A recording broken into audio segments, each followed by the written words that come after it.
Alright, so this will be the first of many daily videos. Spring training's back, baseball's back. We have 2 games to look over. I'm going to try and move quick just because it's a lot of material. But Cubs had a split squad today. They played at home against Oakland, and then they played on the road against San Francisco, your defending champions. So they played both Bay Area teams. Let's take a look at how that all worked out. First, we're going to look at the Oakland game.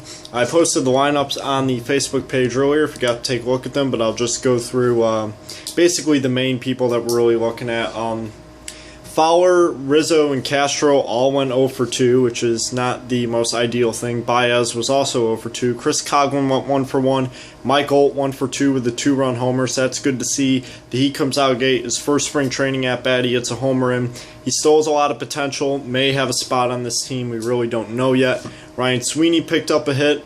That was really it. Not a lot of offense going on in that game. The Cubs would tie the A's 2-2, so Holt picks up a homer and 2 RBIs off of that. Travis Wood started the game, pitched 2 perfect innings with 2 strikeouts. Neil Ramirez struck out 2 in an inning. And really, other than that, no real contenders for the team were pitching or playing in that game. So that's why it's really good to not overanalyze what goes on in these games. So I'm not going to sweat too much about it. And what sucks is the fact that the Cubs in their other game, despite being up 5-0 at one point, ended up losing 8-6. You could say it's typical Cubs, but really, the guys that were responsible for this are not going to be on the team, so I personally am not worried. But it's a game against the Giants where a lot of good things happen. We saw the bats come out. Tommy LaStella went 1 for 3. Albert Almora comes in the game, goes 2 for 2. There's Manny Alcantara 1 for 2 with an RBI. Billy McKinney hits a solo shot. Jorge Soler goes 1 for 3 with a run. Wellington Castillo 1 for 2. Wes Darville picks up a hit. Chris Bryant 0 for 2 with a walk and a run. Kyle Schwarber had the grand slam, and today's his birthday, so that's really good. He turns 22 today. Maybe we'll see him in the big leagues late this year or most likely next year. Addison Russell goes 1 for 3 with a run. So those just a lot of good things to take from this game. Schwarber, Alcantara, McKinney all driving guys in. The runs were not really responsible. The guys are going to look to be on this team. You had Jacob Turner coming through. He pitched 2 innings, allowed a hit, walked 2, struck out 1. How about Pierce Johnson, 2 innings with a walk and a strikeout. Corey Black walked 2 and gave up a run. But what's interesting about what happened with Corey Black was the fact that I believe, at least from what I've heard, that he broke Hunter Pence's arm. And that's really not all that good. He didn't really have his best command. He got a strikeout, but we're not 100% sure that his arm is broken. We're not knowing what are the consequences of this, whether Hunter Pence is going to miss some time. Hopefully it all works out in his favor, and hopefully he'll be okay. But Corey Black, definitely a guy that throws really fast, just doesn't have the best command out there, so sometimes it just shows that it's something to work on for him, is to be able to command his fastball. Really looking to be a future reliever long-term for the Cubs. He's a guy that they got in that Alfonso Soriano trade back in 2013, so he's somebody they're going to want to see contribute long-term.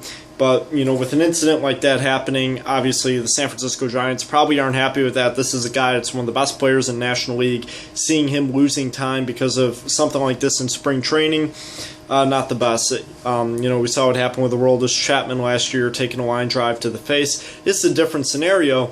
But you really don't want to see that happen to anybody, let alone somebody who's been so instrumental to a team that has won 3 World Series in the last 5 years.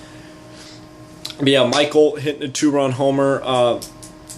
I was actually wrong. Javier Baez was 0 for 2, but he didn't strike out in this game. I think I said he struck out. So it's good that he didn't strike out. We're looking at Javier Baez. This is time for him to develop. I don't doubt that he starts the season in AAA just to get more time for him to develop and get himself going again. It takes a while for him to adjust. He's still adjusting to big league pitching. So I don't expect him to be, ready already. He's 22 years old, so it's not somebody that I'm going to go crazy over. So it was Hunter Cervenka that allowed the majority of the runs against the Giants, and Jorge De Leon also allowed a few runs. So when you're looking at those 2 guys, not really recognizable names by Cubs fans. Those are guys that are most likely not going to be on this team. So it's really, they're not major league caliber pitchers. So it gets to the point where you're not going to complain that much about it. The Cubs let the game slip away, but you're also playing the defending world champions, and you're also playing guys that you know will not be on the team. So I don't show concern in them letting this game get away. It really has it bears no resemblance of what the team will probably be like going later on, especially when you look at the guys who will be on this team. Neil Ramirez with 2 strikeouts in an inning. That's a guy that is one of the best relievers in the National League. You're going to see him try and continue that this year, and I don't doubt that he becomes very successful at that. So I'm not really going to be too worried about this. Yeah, they could have swept today's games, but at the end of the day, it's spring training. I mean, we really can't care that much, simply because of the fact that it is spring training. I just need to look something really quick. I know I'm doing this while I'm taping the video, just to see what we got going on tomorrow. I don't keep as close of an eye on the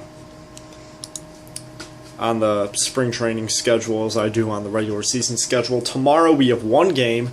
It's at home against the Reds, so it's not a split squad game. Finally get to see division rivals, so we'll see how that all plays out for the Cubs, and hopefully everything works out for them. That will be followed by a game at the Rockies, then back home at Sloan Park for the Rangers and Padres. We have games every day for the rest of the month besides March 23rd. Which is a day off. I'll probably still look to do a video that day just because why not.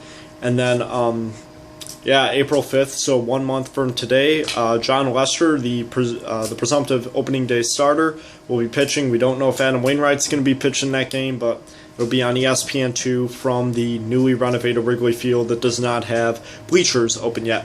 Other than that, we have hope from Clark and Addison because baseball's back. We had a lot of optimistic things go on today. Guys like Kyle Schwarber, Billy McKinney, Albert Almora, all seeing them do really well today. Pierce Johnson as well. Always good stuff to see. Tomorrow, I'm talking a little bit about any updates we get on Hunter Pence. Hopefully he's okay. Other than that, I'm glad baseball's back. I'll be here tomorrow after our game against Cincinnati. Other than that, there is hope from Clark and Addison today. And good evening, Cubs fans.